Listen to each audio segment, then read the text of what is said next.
Hey everyone, welcome to day 2 of the Digital Creator Daily. So most weekdays I'll be going live around this time with some awesome creators, thought leaders, strategists, platforms, and experts talking all about the creator economy or thought leader economy. So if you ever were thinking about building a business through digital products, maybe you're thinking about creating a podcast, creating a course, establishing yourself as an independent business kind of professional entrepreneur using online tools, then this is ideally a space for you. So today, I'm super stoked to be talking with Mike Gelb. So Mike is the founder of the Consumer VC, which is a media and events company that focuses on venture backable consumer-facing businesses as well as the investors who invest in them. His latest summit that's coming up is called the Stigma Summit, and I'm really excited to get into that with him as well. And that summit's focused on helping to destigmatize and normalize categories that have been underserved for no real good reason. The areas that he'll be covering in the summit are mental health, femtech, sexual wellness, addiction, cannabis, CBD, and also end of life. So some really interesting topics there. He also happens to be, for those eagle-eyed viewers, happens to be my brother. So thanks so much for coming on, Mike. Oh, it's always a pleasure chatting with the more handsome Gelb. Yeah, absolutely. How are you doing? I'm doing really well, man. How are you doing? How's Scotland?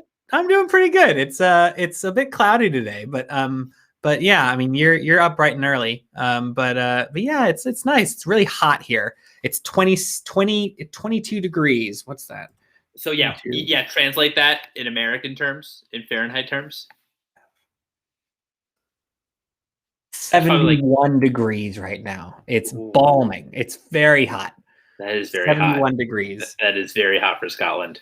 Very hot for Scotland. But that would probably be cold for you. Yeah, more on the cold side. Although I think 71 is a great temperature. Great temperature. Classic. One of the top 10 temperatures. Yeah, exactly. So thanks, Erica. You two look like so Erica, quick side note, I grew up with I had this big fro, and one time I finally cut it all off and just had to pull on short hair, and Robert told me, you have to go back to the fro. This was too weird because we look too similar. So yeah, I was not a happy camper that day. You were not amused. I was not amused. No, I was not.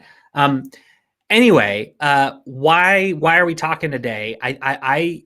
We're doing this experiment, this show, all around people who are using digital tools to build businesses for themselves. And I think that your story in terms of how you got into podcasting is a really good one for people to hear about. I'm particularly interested to start off with to ask you a little bit about like what went into deciding whether or not, like, why did you think a podcast was a good idea to start off with? Was it an idea to get to build a business around, or was it because of passion, or why'd you do it? Great question. I think it with anything like this, was something you do maybe that starts off as a side project. I think it first comes from just a sense of curiosity. So I was very much interested in venture capital. I at the time I was in grad school, I was part of my school's venture capital fund. And that was like a really interesting experience, and I really enjoyed that experience, talking with founders and also meeting with investors as well. And I really wanted to kind of continue these conversations that I started.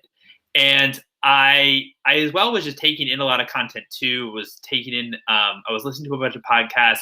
I've always really liked the audio format because I grew up, as you know, as like a big music lover, and started playing music and recording bands in high school and college, and also being in bands in high school and college. So I always loved audio as the medium, and I love that you can listen to it or do it while you do something else. You don't. It can kind of be like a secondary activity, if that makes sense. And so so I guess that's where I confirmed if I want to do something, it was an audio.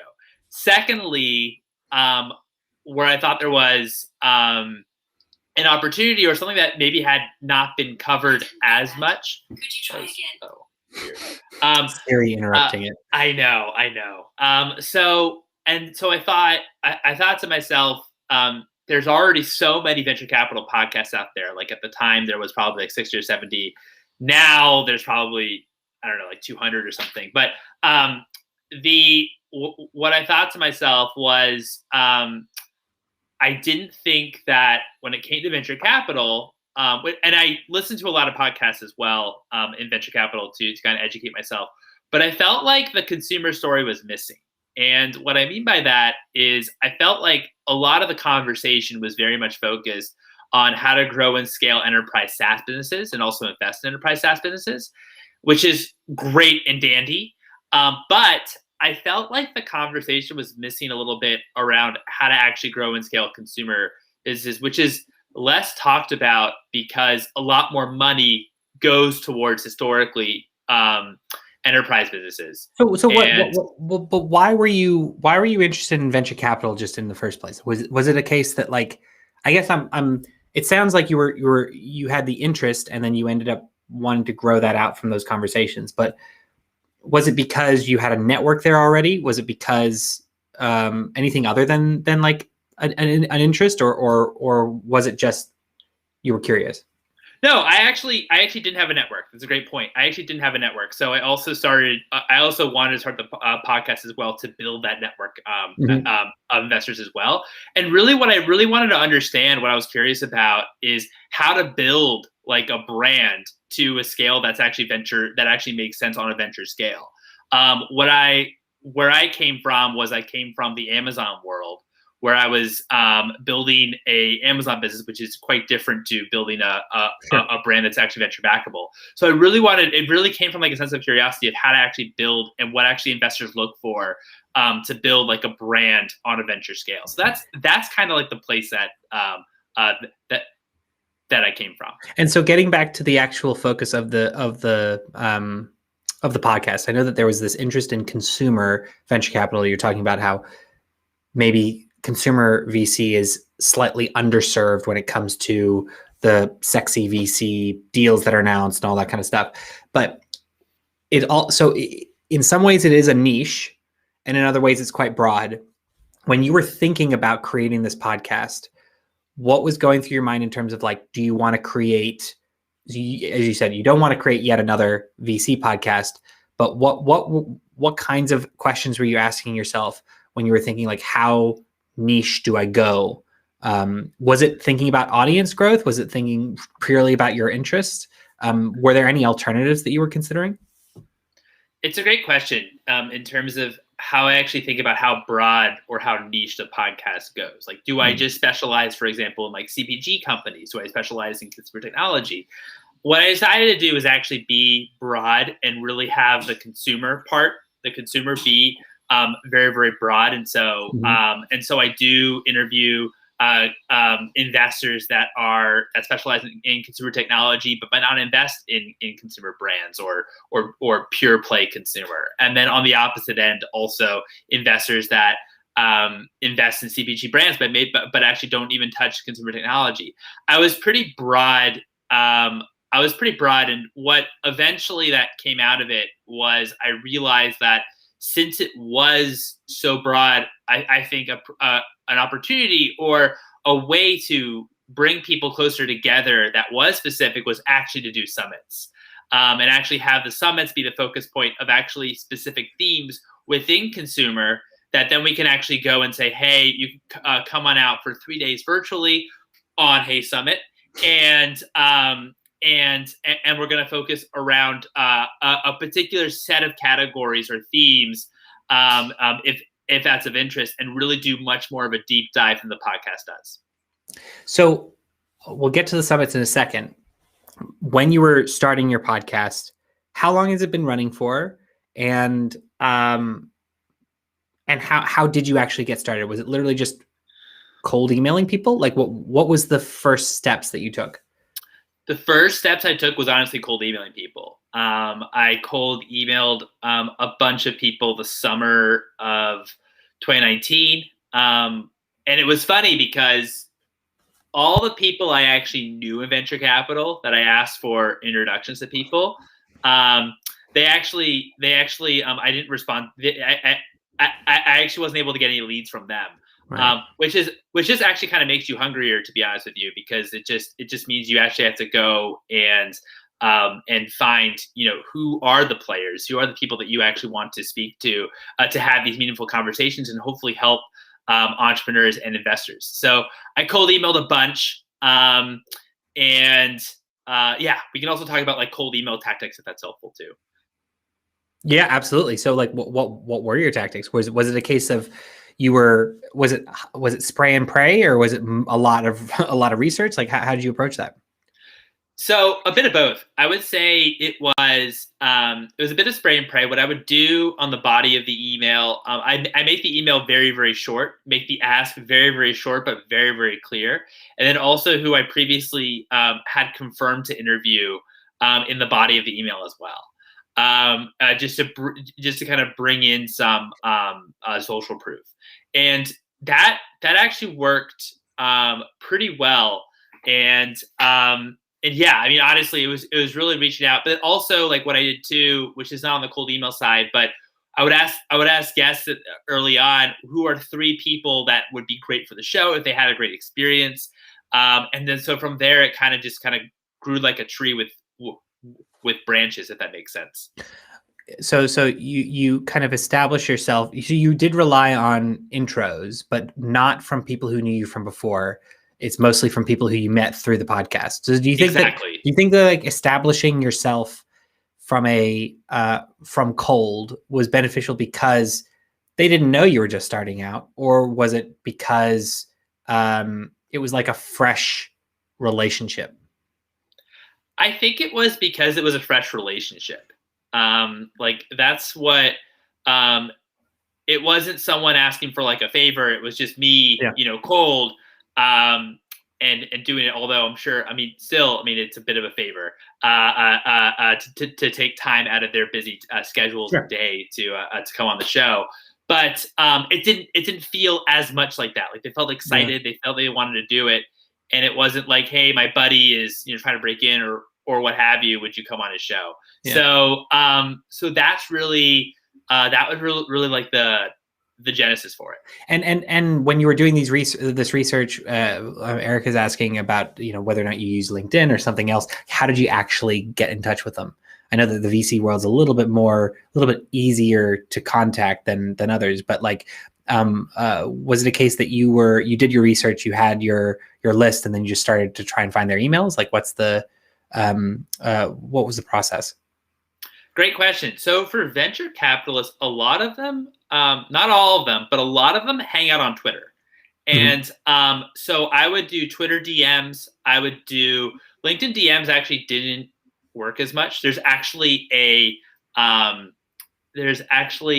person that came on the show recently that I actually originally contacted her in LinkedIn DMs 2 years ago, and still hasn't read it, which is totally. But if you respond to this person on email, very, very responsive. So yeah, people just move in different ways, right? Yeah, sure. And so LinkedIn has been reasonably successful, but also like Twitter has been pretty good. It's been, I would say, just as a piece of advice in terms of where you think about where your actual audience is.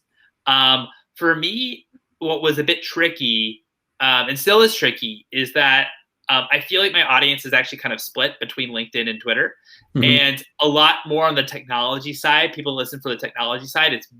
They're much more, their watering hole is Twitter.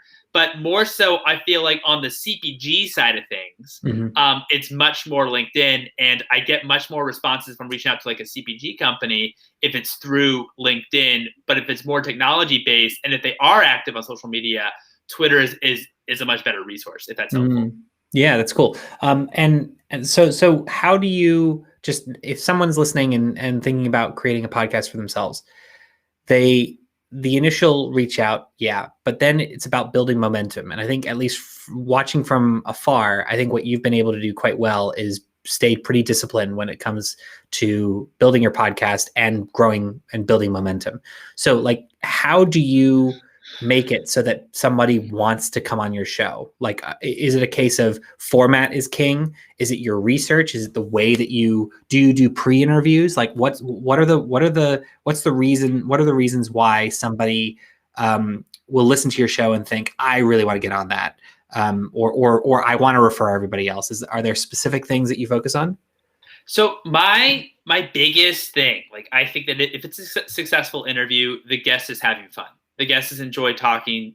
The guest is enjoying questions. I try to research the heck out of questions. I do pre-interview calls, although I might be backing off of them more so, and I'll tell you why. I mean, when I first started, of course, this getting an hour from a person's schedule was such a huge win. I would not do pre-calls, and I would just research the heck out of them, and then I would go on and meet them for the first time and just press record.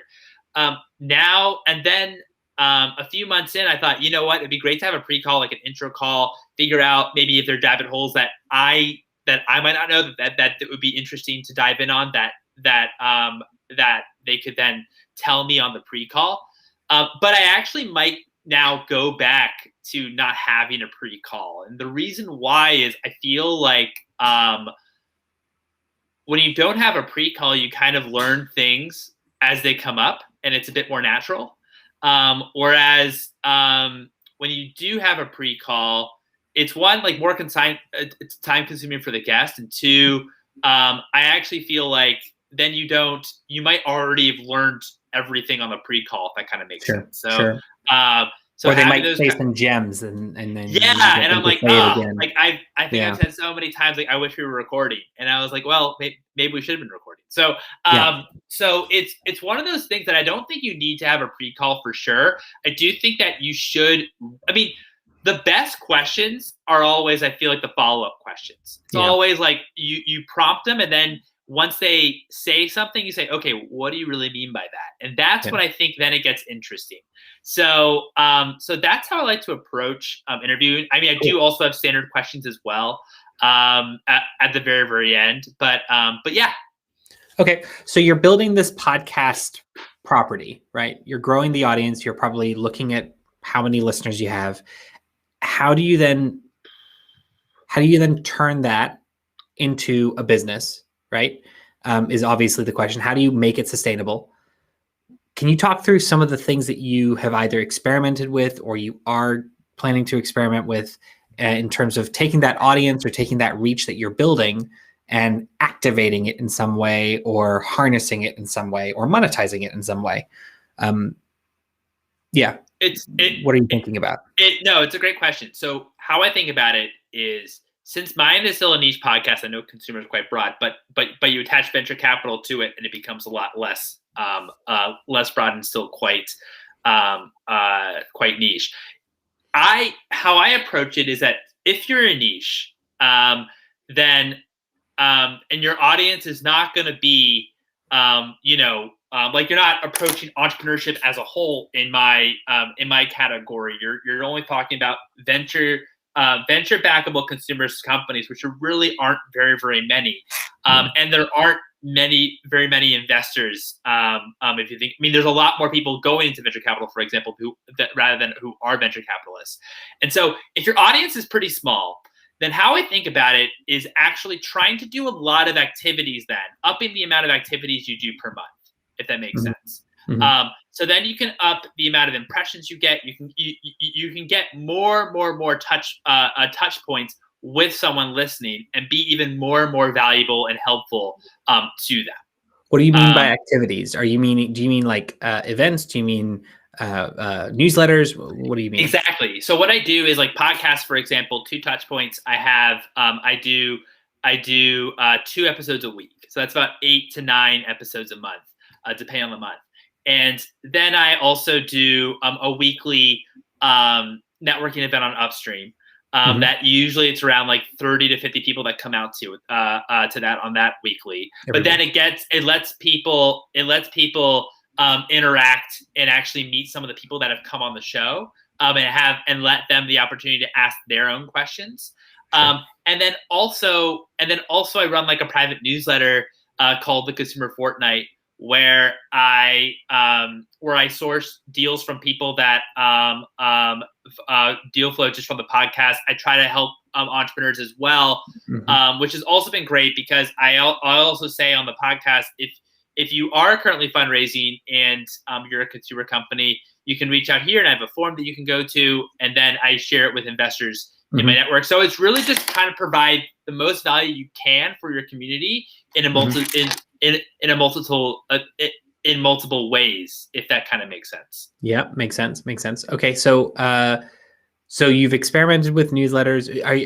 Have you looked at things like courses or paid newsletters or other kind of ways of communities, like a paid community? I mean, you already have a community, but like, have you looked at those kind of options? I've thought about it. I'm still mulling it over, to be honest with you, because I feel like once you go and become paid, it's just interesting to see how many people would churn or not. It's always just a bit of a tough call. But I've actually been my approach more so has been with sponsorships, and my main actual monetization revenue side actually comes from the summits as well. Yeah. Okay. Cool. So yeah, let's jump over to summits then. So yeah, talk to me a bit about like, why did you end up thinking that a summit was the right way to in some way activate the audience, and what was the goal the first time you were running the summit? Was it to make money? Was it to just see who would come? Like, what was the goal? Well, I have this brother named Rob, and Rob told me for 9 months, you got to do a summit. You got to do a summit. You got to do a summit. It'd be so fun. You should do it.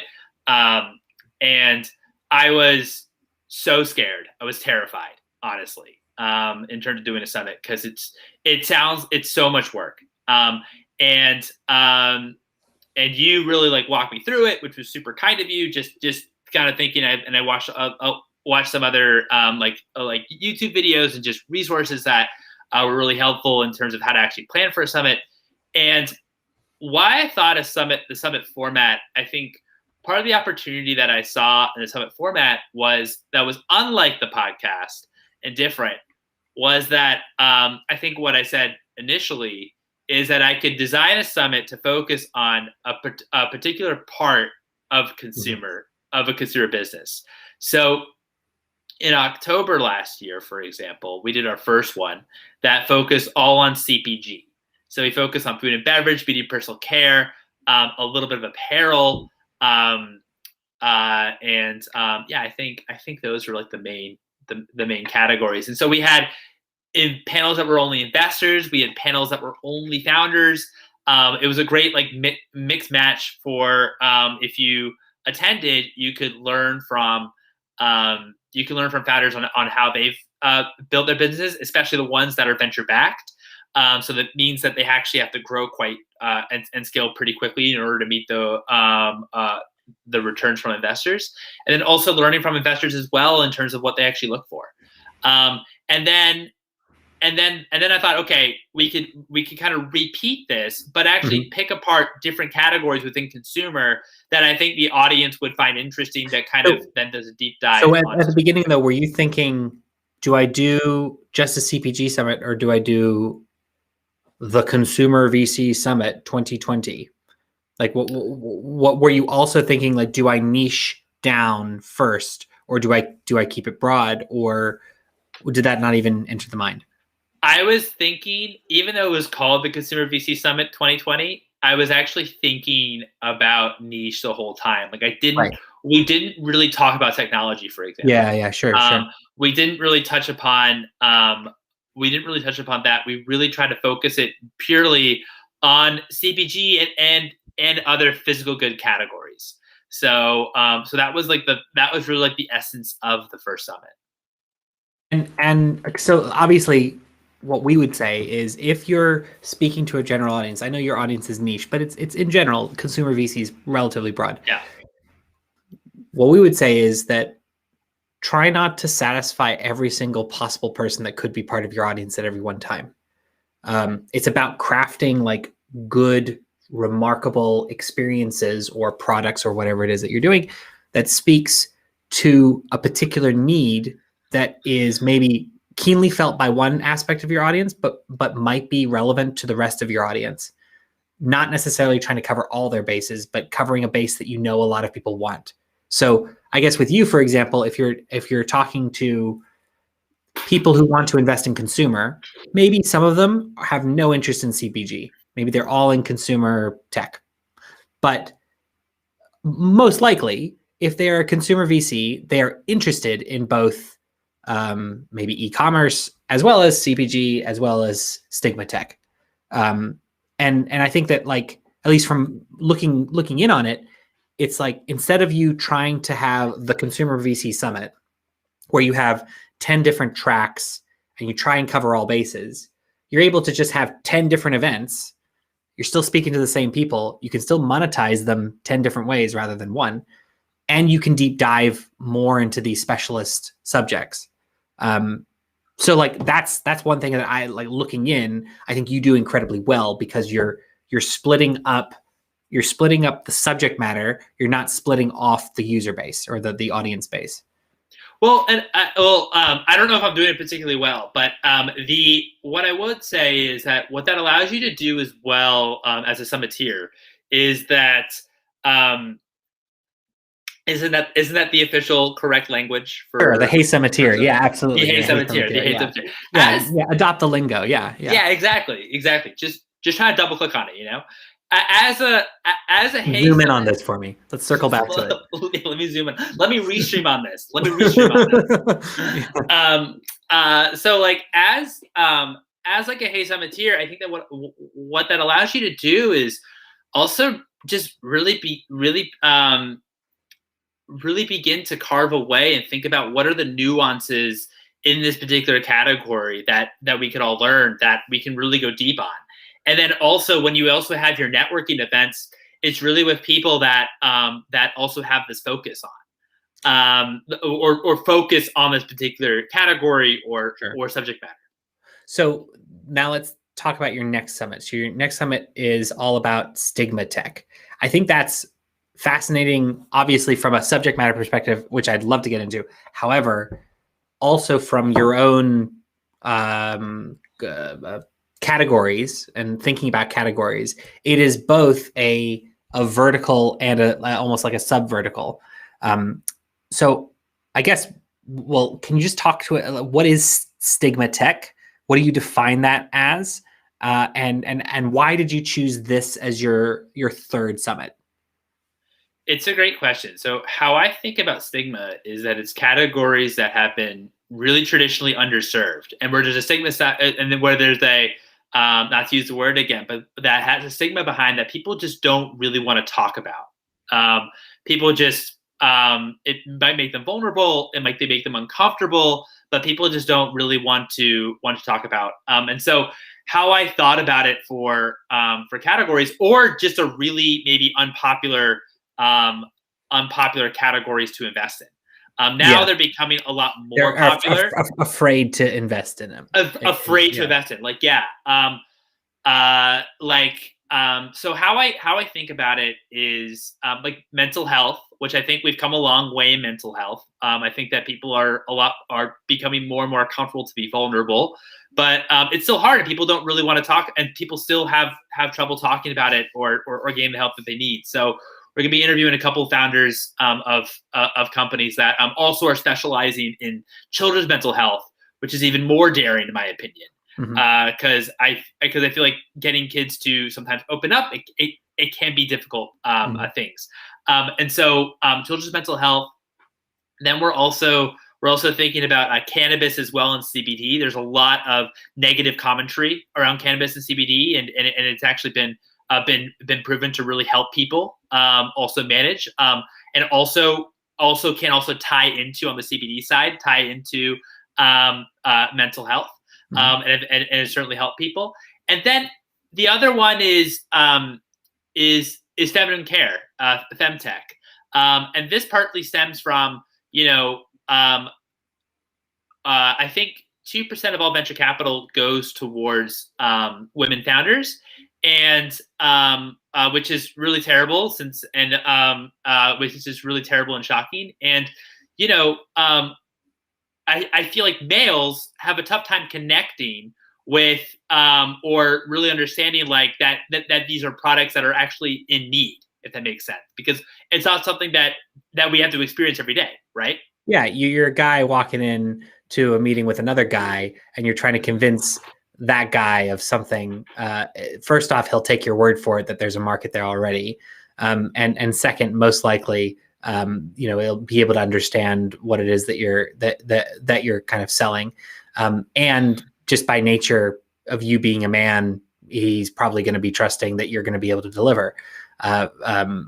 Women identifying founders have so many different societal hurdles that they need to leap over.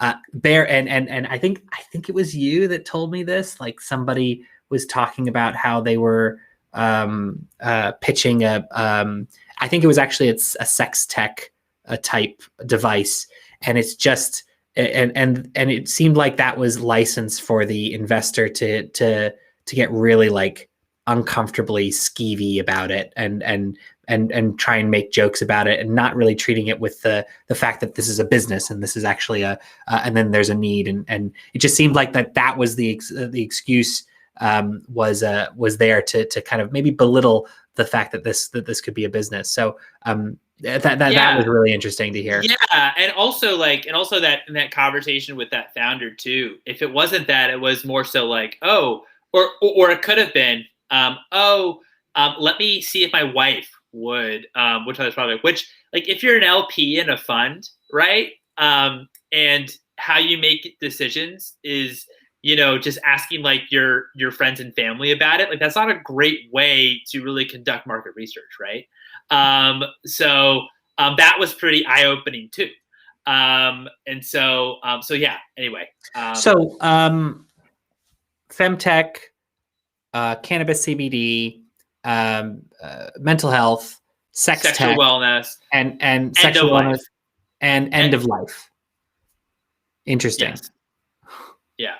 Yeah. Okay, cool. So it's also interesting with end of life that in terms of investors being interested or not interested. I was talking to a founder who's in the end of life space that said, yeah, like prior to COVID, we had a really hard time fundraising because everyone's like, well, why is this important? Why is this relevant with death care or even planning for how you want to go?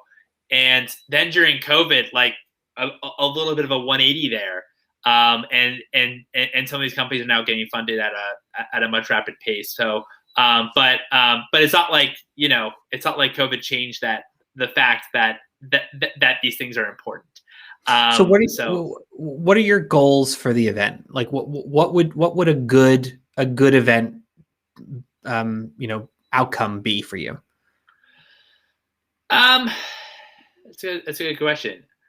Honestly, what I hope for, honestly, is I really hope that the networking events are great. My approach to summits, which maybe I should have got into before, but as much as great content is great, like, and amazing and powerful discussions, what I really try to emphasize with people that attend my summits, and I think if you are a summiteer, this is my one kind of learning or piece of advice. Not that I maybe am in the position to give advice, but is really try to get people to actually attend your networking events and say, hey, you can view the content later. The content's going to be there, but really come and view the networking events and get involved and meet people. Because if you think about why conferences exist, I argue it's not to see that keynote speaker. It's not to see, like, those are the people that actually bring you in to attend. It's one part of your event. If you were thinking about an event strategy, a summit or a group of talks or a masterclass or whatever, that's one part of it. Is that what you're saying? Yeah. What I'm saying is that why people attend conferences, right, and attend events is to meet people, is to actually interact. It's like what could actually make or break the event, I think, is actually who you stand next in line with, right? And if you're able to bubble up a conversation with that person, and it goes, and you kind of have, and it goes well, like maybe you've met a new friend or a new contact or what have you, or it's who you sat next to at the table with you, right? So it's about having those conversations. It's not so much, it's very important, but it's not as much about what brings you in is the keynote speaker, are the speakers, and are certainly the talks, and that's Topic, yeah. and those are certainly very, very important. But human connection, I think that's even more important, and can even be more helpful. So that's when I love hearing stories from like past summits of people that say, I met like this person, we're still in contact with each other, or I met this person, like they've been super helpful, and those types of stories, like that is what drives me, and that's what really makes me happy. Cool. So we only have a few minutes kind of left. Then I'll let you go. But any insight in terms of like the tool set that you use, just from as a creator, as an aspiring thought leader, what do you use to like as your toolkit for running the consumer VC? So for podcasting, I use. Are you talking about specific? Yeah, everything. Yeah, cool. Anything. Yeah, cool. So for podcasting, I use Red Circle. It's completely free. I used to use Anchor, and I jumped over to Red Circle. Red Circle has. I really like their analytics. I think that they're great. But Anchor is also great. I think that if you're starting your podcast as well, best to go free until best to go free. I mean, I'm still free, and I think there's a great services that are free out there for distribution. For recording podcasts, I use a combination of Zoom and GarageBand. So I'll record my audio track on GarageBand, and also record the guests of my track on Zoom. There is a button you have to click to Zoom to actually separate the tracks, so find that out before you start recording, because that is extremely helpful for editing. And for my newsletter, so I have 2 newsletters on Substack. I use Substack for both of them to manage both of them. Again, it's free, it's easy. I really like it. And for the summits, for the weekly networking events, I use Upstream. I have a community in there, about over 700 people. We usually bring out 30 to 50 people per week. Mm-hmm. Upstream's great. Really love the founder, Alex. He's fantastic. And for the summits, I use Summit. I use YouTube, and I use StreamYard. But cool. Who knows? This is great because maybe I'll be switching over to Restream. This is a great experience. And what about the networking events? Is within the summit? Do you also use Upstream for those, or? Oh, great question. I use Remo for those, actually. Remo. Okay, cool. Remo, yeah. Sweet, awesome. Go ahead. Go for it. I was just going to say, anything that you're looking at now, like what's your, is there either a format that you're curious about, or another type of product that you might want to roll out? It's a great question. I've actually been thinking about like the question of over editing, like editing like hard your episodes versus having it more of you being in the room and just have a conversation. That's really what I've been thinking about. I went on like the very edited side throughout my podcast. But I might be I don't know if I'll make the switch to something that's actually a little bit more less edited format and a bit more conversational. So that's something that I've been thinking about, just tweaking right now, since there's quite a few products out there. I've been just thinking about how to actually tweak it to better serve the audience, if that makes sense. So that's really what I've been thinking about. Cool. Awesome. Well, we have a couple of things that I hope are coming out relatively soon, and a couple of integrations that would allow you to kind of play with some of those formats within Hey Summit as well. Love that. As the Hey Summit's here, I'm very excited. Cool. Well, thank you so much again, Mike, for making the time and getting up a bit early for us. I have, if anyone wants to check out the Stigma Tech Summit, You can go to stigma.theconsumervc.com. You can also find out more about Mike's show and how to listen to it at theconsumervc.com. You can search for Mike Gelb on LinkedIn, or you can reach him at Mike Gelb on Twitter. Anywhere else? Are you on TikTok? I'm not You're on not on TikTok, TikTok. unfortunately. No, I'm not. I wish I was. I think I talked to like long-winded. Yeah. No. Yeah. It would be awful for the both of us. It would be a disaster. It would be a disaster. Anyway, thanks very much, Mike. Thank you, Rob. Thanks so much for having me. I really appreciate it. All righty. Take care. Have a great day. You too. All right. Bye.